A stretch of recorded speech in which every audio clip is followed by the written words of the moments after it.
elogiar, mas a Travessa é um caso de sucesso, porque é um caso também de amor, né? A gente, quando eu comecei a trabalhar lá, ela já estava, foi exatamente na época que ela começa a dar um salto maior, e eu cheguei lá para ser um simples livreiro. Eu até me lembro bem que eu falei até com o próprio Rui, falei, eu aqui até carrego caixa, não estou me preocupando em salário, não estou me preocupando em nada, estou me preocupando em entrar nesse ambiente livreiro. E nos demos muito bem, desde o início. Mas eu queria começar aqui dando um pequeno histórico dessa livraria, que conseguiu ter essa coisa carioca, né, no atendimento. Eu tenho uma inveja danada das livrarias de São Paulo, né? A cultura, quando eu vou, aquela paulistona, eu babo, né? Aquele caixa repleto de gente, aquela loucura, a da Vila, aquela elegância e tudo. Mas eu sinto uma certa frieza, né, que é típica meio do paulista no atendimento. E nós conseguimos essa coisa carioca, que a gente já no primeiro atendimento já é amigo, já convida para casa, embora não leve, mas convida. É aquela coisa carioca, vamos lá. Então lá a gente sempre fala em vir aqui para São Paulo. Eu sempre digo, primeiro vamos nos organizar mais, que nós somos uma empresa desorganizada, organizada, aquela bagunça que quem está vendo não olha, porque para entrar para esse consumo aqui de São Paulo tem que comer ainda muito arroz e feijão. Embora eu sinta que o paulistano gosta muito do nosso jeito. Lá, quando vão ao Rio, eles sempre falam, a Travessa tem que estar lá e tudo. Mas realmente eu tenho um pouco de medo quando eu vejo essas livrarias daqui, que são de uma competência, assim, extraordinária. Eu sou gago, não estou nervoso não, tá, gente? Aliás, são desses paradoxos da Travessa que eu agora sou diretor de comunicação, gago. Mas nesse caso a gente a Travessa tem essas coisas. Vamos então fazer aqui um pequeno histórico. Essa daí é uma das nossas principais identidades.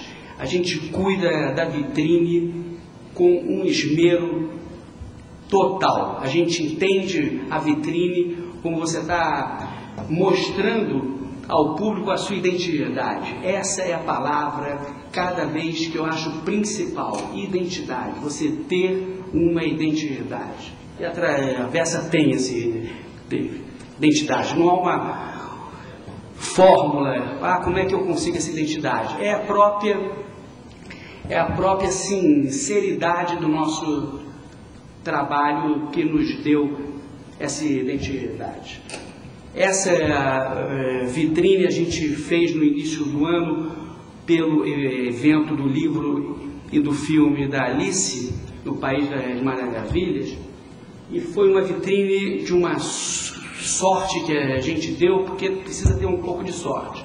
Quando fizemos essa vitrine, a gente estava na ideia de brincar com a coisa do tempo, né? E eu consegui com um antiquário, amigo nosso, 90 relógios, mas eu pedi a ele todos quebrados.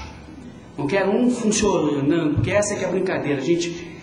A gente quer que o tempo pare. Então essa vitrine, sem muita expectativa, a gente montou ela e foi um sucesso extraordinário. Clientes ligando, tweetando, nessas redes sociais. Foi fantástico, e é um trabalho que a gente vem fazendo isso há muitos anos, dá uma importância à vitrine.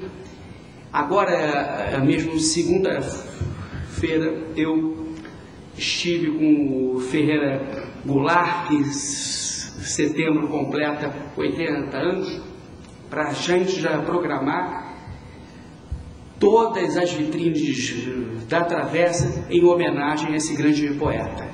Então estive na casa, então setembro vai ser o mês Goulart. Estive na casa dele, que me cedeu os trabalhos dele, uma coisa emocionante, que só esse mundo do livro nos faz ter. Um rápido histórico: nós somos de 86, é quando Rui Campos, que é o nosso grande livreiro, ele tinha uma sociedade com outros livreiros de uma livraria chamada Dazibal. Ele rompe essa sociedade e fica com a loja do centro da cidade, que fica na Travessa do Vidor. Daí o nome. E ele está lá mascando lá muita venda de livros, ele no balcão, ele comprando importados, sempre com essa preocupação de ter um diferencial no catálogo. É importante que a gente diga isso, que nós temos uma preocupação fundamental com o catálogo. A gente cuida da iluminação, cuida da arquitetura, cuida de termos os funcionários antenados, mas sem um catálogo especial não dá para você vender essa sinceridade que eu falo, né?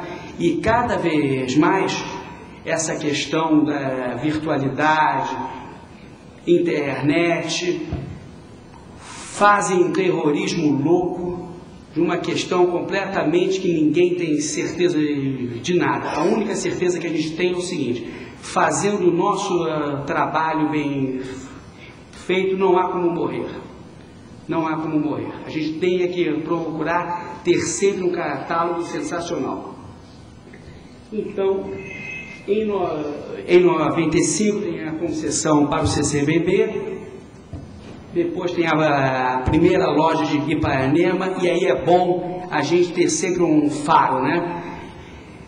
Quando o Rui pensou em abrir a loja de Ipanema, o mercado inteiro falou: não faça isso, é um bairro que está se esvaziando, a Siciliano não ia muito bem lá, a própria Dazibal já estava mal das pernas, aqui restou em Ipanema, mas ele, com aquele tino sensacional, ele falou: não, eu vou abrir Ipanema. E desde o primeiro dia foi um sucesso total.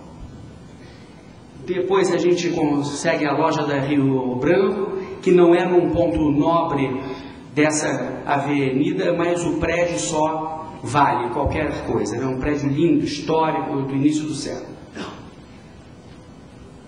Depois você tem... É aí que eu entro.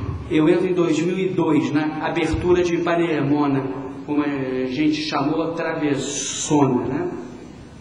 E aí, quando a gente dá esse salto de qualidade e de venda fantástico, que é um tiro muito bem dado, em que não havia, como não há até hoje, dinheiro farto para nós. O dinheiro é sempre muito caro, mas foi uma aposta, não digo no escuro porque não se fazia isso, mas não se faz isso, mas foi uma aposta muito no feeling, em dizer que a loja de Ipaneminha, que era 2 quadras dela, estava com uma demanda muito reprimida. A gente dizia: olha, se abrir uma maior, vai ter venda. E o mercado dizia assim: não sei, é muito grande, o aluguel é um absurdo. Quer dizer, não existe aluguel caro, né? Existe você ter um bom ponto, né? Existe aquele cara que chegou: vou abrir uma loja, não vou pagar nada, quer dizer, no fundo de uma galeria. Não adianta. Então, não a questão do aluguel é relativo.